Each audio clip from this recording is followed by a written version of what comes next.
ये आप बनाना करे क्लास को।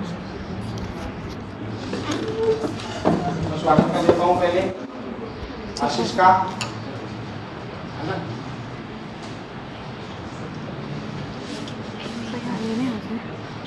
फोटो आप फोटो ले लो, वीडियो बना लेंगे मेरे को।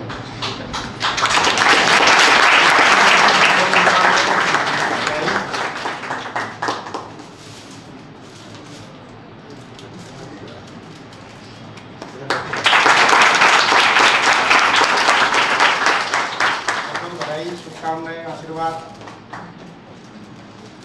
आप आ जाओ, लड़कियों में से आ जाओ, आ जाओ, बजा दो, आप देखो, लड़कों में से आ जाओ, चलो सुनाओ, दोनों दे दो, अरे सामने से, सामने इधर देखो तो सही। लो, अरे लड़कियां और भी आ जाओ, नाला के बनाओ, पास से चले। आज देखो और किसी लड़कियों भी आ जाओ, एक आ जाओ,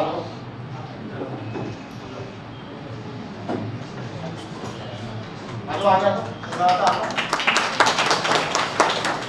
आप याद होंगे, आपने अरे घबरा के हो रहा आप, पिछली बार आपका करेंगे। लो और भी है माने, आ जाओ, अरे आ जाओ, मुझे अच्छा लगेगा।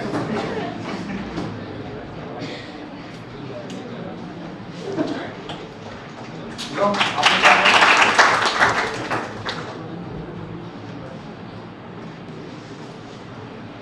एक और बताइए, आ जाओ, आ जाओ, लड़कों में से आए, लड़कों में से अरे आ जाओ, अब आ गए, आ जाओ, आप फूल दे दो, आ जाओ, बेटा बेटा आप आ गए, आ जाओ।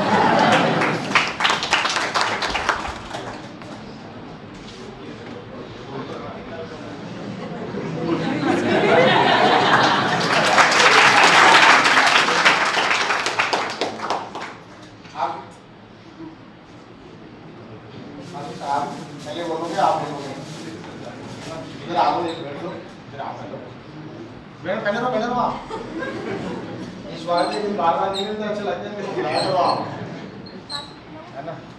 हाँ मान लिया, आप आ जाओ, आवाज चली जाएगी या माइक दूँ?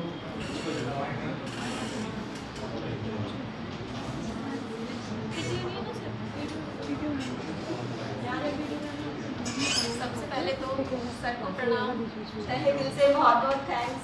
आपका बहुत मेरे को सहयोग रहा, स्नेह रहा, और सर ने मुझे एक तरह से मेरे लिए गुड लक है सर। तो और आप सब लोगों को मेरा नमस्ते और हार्दिक शुभकामनाएं कि इस इंस्टीट्यूट से जो भी बच्चा पढ़ता है, सिंसियरली पढ़ता है, सर की बात को अगर फॉलो करता है तो उसका सिलेक्शन कोई नहीं हो सकता। लेकिन आपको सर को फॉलो करना होगा। अगर आपने अपने आप में ही समझा कि नहीं हम कर लेंगे, सब ठीक है, क्या है, तो फिर थोड़ा मुश्किल होगा। तो आपको सर की बातों को अक्षर से पालन करना होगा। तो कोई बड़ी बात नहीं है, वो दिन दूर नहीं है। जैसे आज मैं यहाँ खड़ी हूँ, वैसे ही आप सब लोग भी यहाँ ऐसे खड़े हो रहे हैं। जैसे अभी आप मुझे पेशेंटली सुन रहे हैं, वैसे ही सब आपको सुन रहे होंगे। और ये बहुत बड़ा दिन है मेरे लिए कि मुझे इस तरह से ऑनर किया जा रहा है। तो अगेन वेरी वेरी थैंक्स।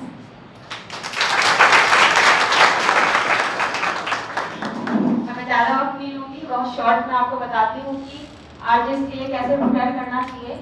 सबसे पहले तो मैं ये बता दूँ कि सर की बात को आप पूरा फॉलो करोगे, ये तो मेन रूल है, इसके बिना तो कुछ होगा ही नहीं। क्योंकि अगर आपकी गुरु के प्रति सच्ची श्रद्धा नहीं है तो मैं आपको आज ही कह देती हूँ बहुत मुश्किल हो जाएगा, और आगे हो भी गया तो शायद आगे प्रॉब्लम आ सकती है।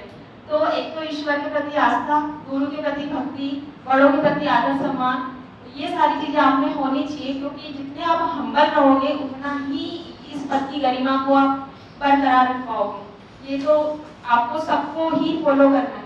अपने संस्कारों के साथ आप चलोगे तो आगे से आगे आप बहुत प्रोग्रेस करोगे।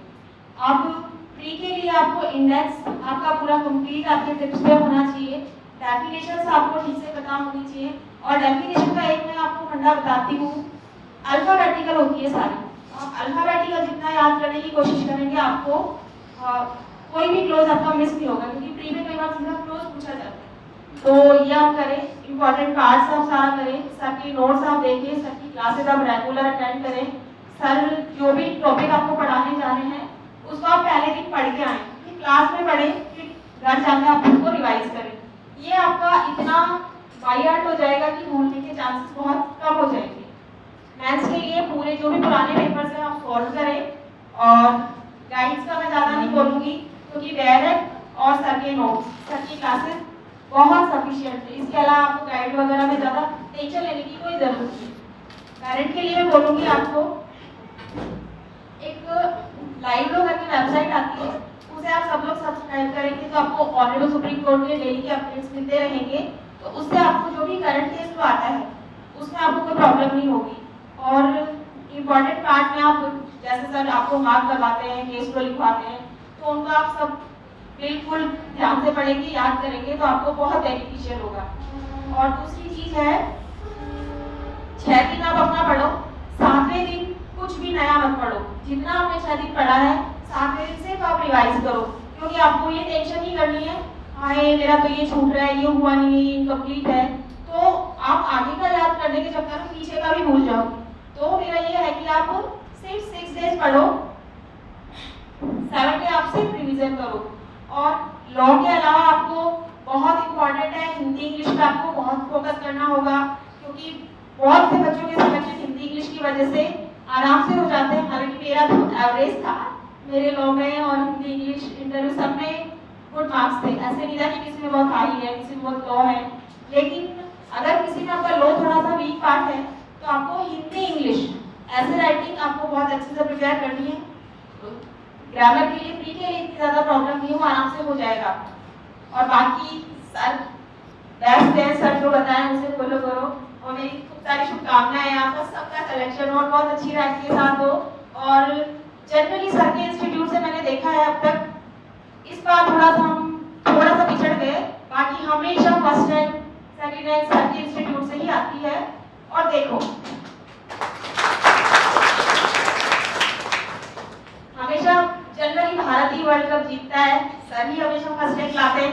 कभी कभी दूसरे जो देश हैं, दूसरे इंस्टीट्यूट हैं, उनको भी मौका मिलना चाहिए, उनका भी थोड़ा सा उत्साह बढ़ता है कि हाँ अरे हाँ मेरी फर्स्ट रैंक आ गई। लेकिन कहीं मतलब इस गाइड फर्स्ट रैंक 2-3 बार आई है मेरी, बहुत बार आई है, इस बार कोई बात नहीं। तो सर के यहाँ से बहुत अच्छे से आपका जो क्वेरीज है, अदर इंस्टीट्यूट का मैंने देखा है 1-2 जगह मैंने की था, पर वो भी मैं गई हूँ और ज़्यादा मुझे एक्सपीरियंस नहीं है। पर जो भी आपके क्वेश्चंस हैं, कंसेप्ट जो क्लियर करनी है, अगर आपको वाकई में आगे जाके कोई डिफिकल्टी नहीं आए तो सबसे बेस्ट कोई नहीं है, क्योंकि सर के प्रैक्टिकल चीज़ें काफ़ी क्लियर है। आपको कोर्ट में क्या होता है, एकेडमिक के अलावा आपको प्रैक्टिकल चीज़ें भी यहाँ से सीखने को मिलेगी। और सर इतने कोऑपरेटिव हैं कि आपको बहुत आराम से सिखाएंगे। ऐसे नहीं है कि इसने पूछ लिया, क्यों पूछा बार बार, कई जगह तो ऐसा है कि आप पूछ ही नहीं सकते कुछ, तो भाई ये तो बड़ी मुश्किल होगी, कंसेप्ट क्लियर कैसे करें हम। तो सर मैं तो तहे दिल से शुक्रगुजार हूँ सर की कि इन्होंने इतना मेरे को स्नेह दिया। इंटरव्यू में मेरे को मैं नहीं आती थी तो भी अरे भाई आ जाओ, मुझे 19 मार्क्स मिले, पिछले मुझे 12 मार्क्स ही मिले थे, तो बहुत बड़ा अचीवमेंट है ये मेरे लिए, और सर की वजह से हुआ। बाकी सर आपको गाइड करेंगे।